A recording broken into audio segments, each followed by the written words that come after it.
Yeah, that Jalen Hurts confidence, it bleeds over to everybody else. There's something about having a leader that is unflappable. It doesn't matter what's going on. It doesn't matter. This dude can balance a this dude can balance plates on a string in a hurricane. Like he just that he has that level of calm. And Jalen Hurts says something in the post game when he was speaking to Pam Oliver. Shout out to Pam Oliver. She's been doing it for a long time. They had a conversation briefly, and one thing that he emphasized is that he kept saying, "We did this entirely to ourselves. We put ourselves in this position." And I'm paraphrasing, of course, but he emphasized the fact that we cannot continue to play safe and we cannot continue to play not to lose.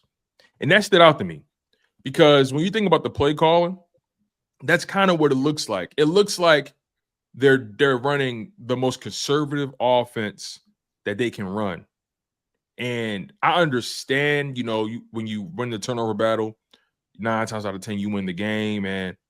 But Jalen Hurts' whole point is we're too good. Our defense is too good. Our offense is too good for us not to take risk. Playing it safe is not going to get it done. And I think, and he emphasized in the post-game press conference that this is not going to be something that's just going to be a flash or a blip. We're committed. I'm committed. We're not settling for anything less than what we did in that second half. So when you think about it from that perspective, right, how safe they've been playing it from pretty much week one up until halftime, how do you guys expect the team to build off of that second half explosion, at least offensively? Because I think defense has been pretty steady. They didn't have their best game against the Rams in terms of run defense. I think they actually were pretty good in pass coverage, all things considered. But run defense was a little bit of a problem. I expect that to be better. But when it comes to the offense, based off everything Jalen Hurts said in his interview with Pam Oliver, his post game at the podium, how do you guys expect that second half explosion to translate going forward? I think everything he said is a complete indictment on Kevin Patullo, man. Everything he said is a complete indictment on Kevin Patullo. What I mean by that is that we cannot continue to play safe. These are things that Jalen Hurts know. You know what I mean? These are things, he ain't just come to this conclusion. He knows what happens when you go out there and take risks. Like, why would you not take risks? Our defense has given up 7 points in 3 games in the second half this season. 7 points. And 7 of the points came from a blindside hit that caused Jalen Hurts to fumble the ball. 7 points in the second half of games. Why are you not taking risks with this type of defense that can hold you down when you could come back 19? That's all Kevin Patullo, man. Like, they don't want to throw Kevin's name under the bus. That's why everybody keeps saying we. I'll give. Jalen was talking to him in that interview. He was talking to him, but like, you know what I mean? He was No, talking about him. That's why everybody want to say we, and this is what Kevin Patullo gets, man. This is exactly what he gets. I find it disrespectful to even coach like that. If you Kevin Patullo, like, why aren't you opening the offense up? Are you listening to what people on national TV are saying about Jalen Hurts? Are you one of the people that don't think Jalen Hurts can do what he just did in the second half of that game? You know what I mean? Are you a closet Jalen Hurts hater? Why would you try to hold the offense back in that manner if you're the offensive coordinator, knowing that these guys just put belt to ass to soup? The same group. It's the same guys there. Knowing that these same group of guys like playing as safe as Kevin Patullo was playing, it ain't do nothing but get negative press on Jalen, negative press on AJ, negative press on the offensive line, this, that, and the third. I think that they carry it over by continuing to believe in themselves and understand that Kevin Patullo is not qualified for the job. He just he ain't qualified for the job. They got to understand that they have everybody's worked somewhere where the manager was dumber than the guys. You know what I mean? Kevin Patullo is the head chef that can't scramble eggs. They got to do it on their own, bro. They got to do it on their own.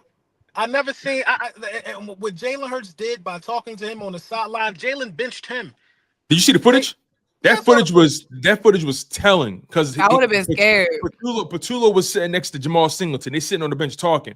Jalen Hurts walked up and he bending over, kind of looking at. It's almost like you talking to somebody else saying, "Yo, like, what's up with your man?" Like, yo. No. I feel like he got with Single too. Like both of y'all, watch out, man. Move out the way, man. Both of y'all get out the way. Yeah, he was definitely talking to both of them because you Yeah, could both. tell the way he was. Yeah. Both, Yeah. both of y'all get out the way, bro. If you're I not think gonna that Get was out after the way. I think that was after the Dallas Goddard touchdown. After that touchdown, because he was hype after that. He got back to the sideline. He was just like talking to him like, "Yo, we can smoke these niggas. Like, what are we doing?" yeah, like, and if you're not gonna cook, get out the kitchen. Get out the kitchen. Let me see if I can find it. We Yeah, spend I all was this. just We spend all this money on this offense to be scared to let the pans burn. What are you doing? Why did it take for us to get into that situation to line AJ Brown up in a 3-by-1 and isolate him on his own side of the field and let him go to work on Emmanuel Forbes? They trash. These guys can't guard AJ Brown. Dudes trying to tackle AJ Brown. They running into a forearm passing out. Why we been and get this monster, this animal the ball? killers kill. That's what AJ Brown said. You gotta let your killers do their thing. Like You gotta let them do their thing. And you know what's happening? You know what's gonna happen when that happens? Saquon gonna start eating. Exactly. I think Saquon to is your gonna point about start that, eating. I think we have to shift our mantra right now, right? We know we've been so hell bent on trying to go through Saquon, but the league is showing you that they're committed. They're committed to slowing down Saquon by any means necessary. Saquon Barkley's impact is always going to be running the football for sure, but Saquon Barkley has to be ingrained into the passing game. He dropped the ball that was right in front of him. Mhm. And he could have took it 40 wait, yards he to get dropped the something, ball bro. in that game. I know what you're Yeah, talking about. I know exactly what you're talking about. yeah, you know what I'm saying? That's where Saquon Barkley will be worth his weight in gold. Because a lot of running backs, you just need to get him the ball. Saquon Barkley just need the ball any way how you get it. When Saquon Barkley takes advantage of them underneath passes and dump offs by Jalen Hurts, that's the easiest road to Jalen Hurts having a 4,000 passing yard season, bro. Let him throw the ball, bro, and then open it up. You know, I think Saquon gonna go off next week, me personally.